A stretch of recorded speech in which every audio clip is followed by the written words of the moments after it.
Halo semuanya, kami dari kelompok 1 Logistik B Angkatan 2025, Program Studi Sistem Logistik ITL Trisakti.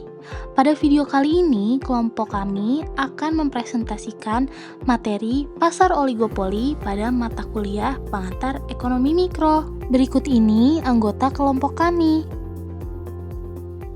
Baik, sebelum membahas lebih jauh, kita perlu mengetahui terlebih dahulu apa dimaksud dengan pasar oligopoli. Pasar oligopoli adalah kondisi pasar ketika jumlah produsen lebih sedikit dibandingkan jumlah konsumennya. Pasar ini biasanya dikuasai oleh beberapa perusahaan besar yang menguasai sebagian besar industri. Karena hanya terdapat sedikit perusahaan, persaingan yang terjadi menjadi lebih terbatas, dan setiap keputusan perusahaan dapat mempengaruhi perusahaan lainnya. Dalam pasar oligopoli juga terdapat ketergantungan antara perusahaan. Artinya, perusahaan memiliki dua pilihan. Yang pertama, mereka dapat bekerja sama atau berkolusi untuk memperoleh keuntungan bersama seperti perusahaan monopoli.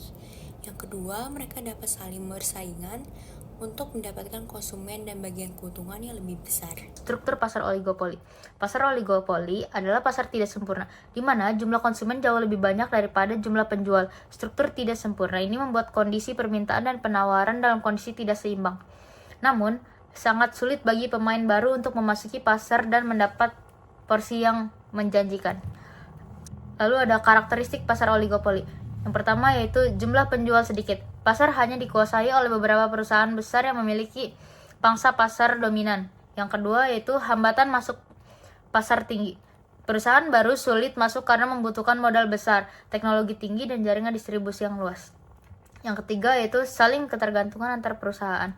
Setiap kebijakan yang diambil oleh satu perusahaan akan mempengaruhi perusahaan lain, sehingga perusahaan harus memperhatikan strategi pesaingnya. Yang keempat yaitu produk dapat homogen dan terdiferensiasi. Produk yang dijual bisa sejenis, misalnya semen, atau memiliki perbedaan merek dan fitur, misalnya operator telekomunikasi. Yang kelima yaitu persaingan lebih menekankan promosi dan inovasi. Perusahaan cenderung bersaing melalui iklan, kualitas produk, pelayanan, dan inovasi dibandingkan perang harga. Yang keenam yaitu terdapat market leader. Biasanya ada satu perusahaan yang menjadi pemimpin pasar dan perusahaan lain mengikuti kebijakan yang ditetapkannya. Selanjutnya kita ke faktor penyebab pasar oligopoli. Yang pertama yaitu skala ekonomi. Produksi dalam industri seperti mobil, semen, atau pupuk butuh teknologi padat modal, sehingga biaya per unit baru efisien kalau output diproduksi dalam jumlah sangat besar. Ini otomatis membatasi jumlah pemain yang mampu masuk. Selanjutnya, investasi awal yang besar. Modal yang dibutuhkan untuk membangun fasilitas produksi atau infrastruktur sangat tinggi, sehingga perusahaan baru ragu atau tidak mampu ikut bersaing. Selanjutnya, kompleksitas manajemen. Perusahaan harus bersaing lewat harga maupun non-harga, dan setiap keputusan harus diperhitungkan matang karena bisa memicu reaksi dari pesaing. Selanjutnya, hak paten dan kompetensi eksklusif. Perusahaan yang sudah mapan dengan kualitas produk terpercaya membuat pendatang baru kesulitan menyaingi reputasi dan keahlian mereka. Selanjutnya, merger atau penggabungan perusahaan. Beberapa perusahaan bergabung menjadi satu entitas yang lebih besar, sehingga jumlah pesaing independen di pasar berkurang. Yang terakhir, kontrol atas bahan baku. Perusahaan besar menguasai pasokan bahan baku utama, membuat perusahaan lain sulit berproduksi secara kompetitif. Lalu yang berikutnya ada jenis-jenis pasar oligopoli. Yang pertama, ada pure oligopoli atau yang disebut oligopoli murni, yang dimana beberapa perusahaan menjual barang yang identik seragam atau sama, seperti industri baja, semen, dan pipa air. Lalu yang kedua, ada oligopoli terdiferensiasi, yang dimana beberapa perusahaan menjual produk yang bercorak beda atau dapat dibedakan dari segi kualitas, bentuk, maupun fitur. Contohnya seperti kendaraan industri bermotor, rokok, dan smartphone. Lalu yang ketiga ada oligopoli kolusi, yang dimana pasar secara terang-terangan atau diam-diam menetapkan suatu harga atau tingkat produksi secara bersamaan. Contohnya itu seperti kesepakatan asosiasi tertentu dalam menentukan suatu harga tarif. Lalu yang keempat, ada oligopoli non-kolusi, yang dimana pasar tidak melakukan kerjasama, tetapi perusahaan yang satu akan terus memantau perkembangan harga dan strategi pesaing sebelum mengubah harga atau strategi pemasarannya. Contohnya seperti persaingan ketat antara provider jaringan dan telekomunikasi seluler. Selanjutnya ada contoh pasar oligopoli. Yang pertama, industri otomotif. Industri ini hanya dikuasai oleh beberapa produsen seperti Toyota, Honda, Daihatsu, Suzuki, dan Mitsubishi yang bersaing dengan menawarkan model, fitur, dan harga yang berbeda-beda meski sama-sama menjual mobil. Yang kedua, ada industri telekomunikasi seluler. Industri ini didominasi oleh Telkomsel, Indosat, dan XL Axiata. Ketiganya jarang melakukan perang harga habis-habisan, melainkan lebih sering bersaing lewat komunikasi sinyal, jangkauan jaringan, dan promosi paket data, sambil tetap saling menyesuaikan tarif satu sama lain. Yang ketiga, ada industri semen, seperti Indosmen, SIG, dan Holcim, termasuk oligopoli murni karena produknya cenderung homogen dan sulit dibedakan konsumen. Yang keempat, ada sektor lain. Polanya serupa juga terjadi di perbankan, maskapai penerbangan, dan industri rokok, di mana hanya segelintir perusahaan besar yang mampu bertahan karena modal awal yang dibutuhkan sangat besar. Pada grafik ini, sumbu vertikal atau P menunjukkan harga, sedangkan sumbu horizontal atau Q menunjukkan jumlah barang yang diminta. Pada kondisi awal, perusahaan menetapkan harga sebesar P1 dengan jumlah permintaan sebesar Q1. Ketika perusahaan menaikkan harga dari P1 menjadi P2, sedangkan perusahaan pesaing tidak ikut menaikkan harga, konsumen akan beralih produk pesaing yang lebih murah. Akibatnya, jumlah permintaan perusahaan menurun dari Q1 menjadi Q2. Pada bagian ini, kurva permintaan D1 terlihat lebih landai atau bersifat elastis. Artinya, kenaikan harga dapat menyebabkan penurunan jumlah permintaan yang cukup besar. Sebaliknya, ketika perusahaan menurunkan harga dari P1 menjadi P3, jumlah permintaan meningkat dari Q1 menjadi Q3.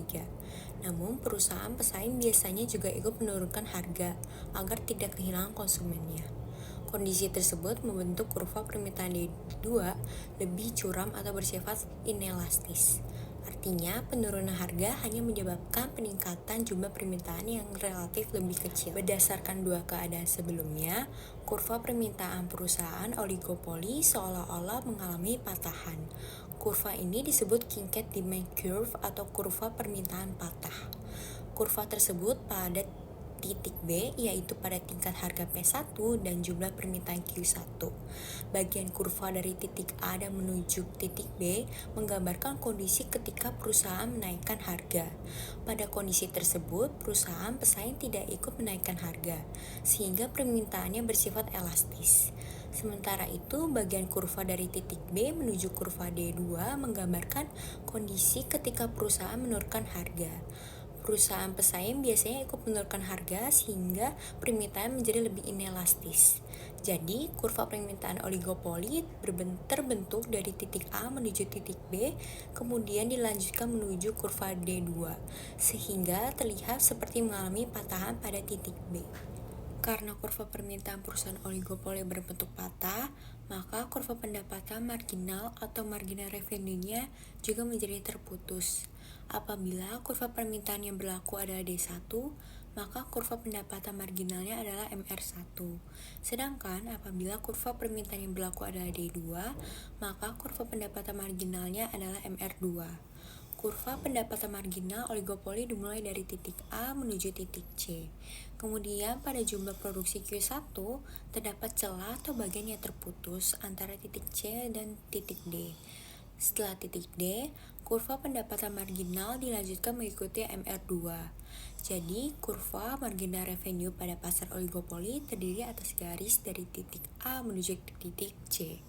Terdapat celah antara C dan D. Kemudian dilanjutkan pada kurva MR2. Kemudian ada kelebihan pasar oligopoli. Yang pertama, dapat mendorong inovasi. Perusahaan saling berlomba meningkatkan kualitas produk untuk memenangkan pangsa pasar, sehingga konsumen mendapat produk dan layanan yang terus dikembangkan oleh perusahaan-perusahaan yang bersaing. Yang kedua ada efisiensi skala besar. Karena beroperasi pada skala besar, perusahaan dapat mencapai ekonomi skala yang mengurangi biaya produksi, sehingga harga ke konsumen bisa lebih rendah. Yang ketiga ada dapat mendorong efisiensi operasional. Produsen berusaha memanfaatkan skala ekonomi dan teknologi canggih untuk menekan biaya produksi dan meningkatkan margin keuntungan. Lalu ada kekurangan pasar oligopoli. Yang pertama, dapat terjadi fluktuasi harga. Persaingan yang intens antara beberapa perusahaan besar dapat memicu fluktuasi harga yang signifikan. Yang kedua, barrier to entry tinggi. Diperlukan investasi besar untuk memasuki pasar oligopoli, sehingga sulit bagi perusahaan baru untuk bersaing yang membuat persaingan terbatas pada pemain lama. Yang ketiga, ada potensi kolusi atau kontrol harga. Dominasi oleh beberapa perusahaan besar memberi mereka kemampuan untuk mengontrol harga pada tingkat tertentu, yang berisiko merugikan konsumen jika tidak diawasi. Karena potensi dampak terhadap konsumen ini, pemerintah dan otoritas pengatur perlu memantau pasar oligopoli untuk memastikan persaingan tetap adil dan sehat. Dampak pasar oligopoli. Dampak positifnya, karena keuntungan yang besar maka dapat menciptakan inovasi yang sangat berguna, bahkan lebih baik daripada monopoli. Kedua, oligopolis biasanya menggunakan sebagian dari keuntungan mereka untuk penelitian dan pengembangan, sehingga memberi dampak positif bagi kemajuan teknologi. Selanjutnya, dampak negatifnya. Yang pertama, kemungkinan adanya keuntungan yang terlalu besar, excess profit, yang dinikmati oleh para produsen oligopoli dalam jangka panjang. Yang kedua, kemungkinan adanya eksploitasi terhadap konsumen maupun buruh seperti kasus monopoli. Yang ketiga, ketegaran harga, terutama ke bawah, sering dikatakan menunjang adanya inflasi yang kronis, dan ini merugikan masyarakat secara makro. Sekian penjelasan dari kelompok kami, kurang lebihnya mohon maaf. Terima kasih banyak sudah menyimak, semoga bermanfaat.